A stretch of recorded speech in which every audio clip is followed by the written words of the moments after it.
So now I have to make the segue to the football game, unfortunately. Yeah.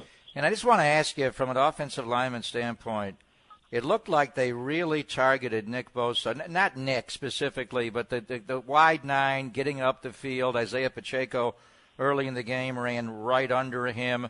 And those jet sweeps, the jet passes, the jet sweep, there was one where they did not block him at all. I don't know how closely you were watching the game when you were talking to your friends, but Noah Gray, the tight end, lined up over him, and just by his alignment of his feet, he got Nick to jump inside, and they ran a jet sweep right by him, and he never saw it. They never had to block him, and they got the lineman on the next level. Just the one thing you look at is Kansas City and the scheme kind of went at the 49er wide nine, up the field, and pass rushers. Did you notice that, and what did you see? I did, and I did notice as well formationally what they were doing. There's a lot of tight splits, tight formations. Even when they, were running that bunch formation to the right side, it was right on where Nick was at, and so they had a conscious effort of going in and saying, all right, this is a guy that we have to neutralize on third down, pass rush situations, slow him down so he doesn't, take over the game like he did in that 2019 Super Bowl, and that's done all season, is that he can really change the way you attack this Niner defense on third down. So I think they had a conscious effort of doing that. And then, like you said, there are ways. I mean, I'm sure that's a scheme thing. It wasn't just like on purpose, like, hey, Nick, let's just let him go by himself. But when you do run a jet sweep, you anticipate you're going to get one guy to kind of go out in that second level, and you anticipate the defensive end to not be able to find the ball in that 1/2 split second that it takes to get around him on that right or left side. And so, I think that's one thing that,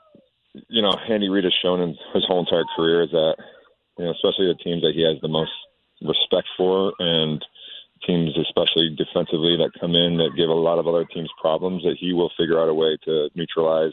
He's one of the best play callers the NFL has ever seen. And, I have a ton of confidence in this coaching staff, but it wasn't DeMeco Ryan's best day. I don't think it was a lot of guys on defense outside of the ball the best day. And, as a team, it wasn't their best day. And I think hopefully this is a situation where it's still early in the year, only one game back in the NFC West, and they'll get it figured out. And I kind of said it last week too. It has to get figured out in practice.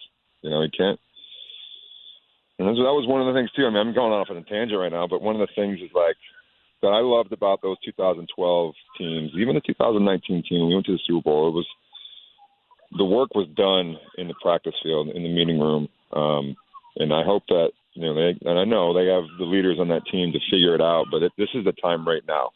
And it's not the time to like show up on Sundays and say, we'll get it figured out on Sundays. No, you got to get it figured out on Tuesday.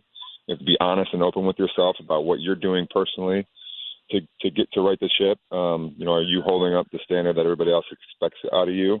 And are you going to bring guys along? And I think that was one of the things that was a catalyst for the successful teams that we have. But, right now this is the point of the year where it can go a lot of different directions. So it's interesting you say that, because sometimes, most of the time when you look at a game, you say, defensively, or here's a certain play or a special teams play. I mean, it was across the board.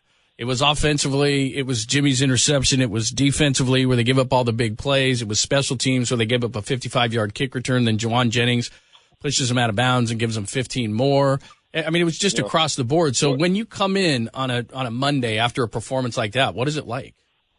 When you come in after a performance like that, and I also think, too, I mean, that game could have easily gone the opposite way, because I think everybody was watching the game, knew it was going to be a momentum game, keep the game close one side or the other. We kind of expected defense to give us up as much yards as they did, but if you look early in the fourth quarter, they had that third and 20 after a penalty. The screen. And then they have that 50, was it the 50-yard to Valdez? Marquez Valdez-Scantling, that was third and 11. And then right from there, it was a 5-point game, and you stop them on there, you get the ball back, you have some momentum, you can kind of feel it shifting.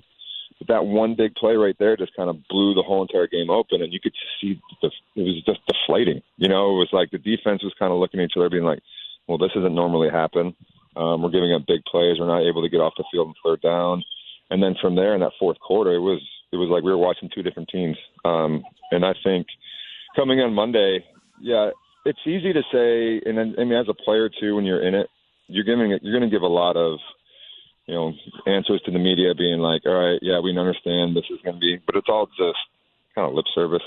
Monday you get in there, and the good teams that I've been a part of have had 4 or 5 guys that are real, almost I'm going to say assholes. Yeah. They're holding everybody accountable, and they're getting in people's faces. Frank was always that for us. Justin Smith was that for the defensive side of the ball. Oh, dude, when we would come in there, and even if we would win, but this defense was giving up 28 points or 30 points, I mean, he was ripping these guys in meeting rooms. He'd be on the practice field, and the way that he does it too is like kind of like a cowboy sarcasm. Oh, you think you're amazing, Patrick? I mean, he talked to everybody. Oh, Patrick Willis. Oh, Big Pat Willis. Think you're amazing. Oh. And he was just kind of get under guys' skin that way.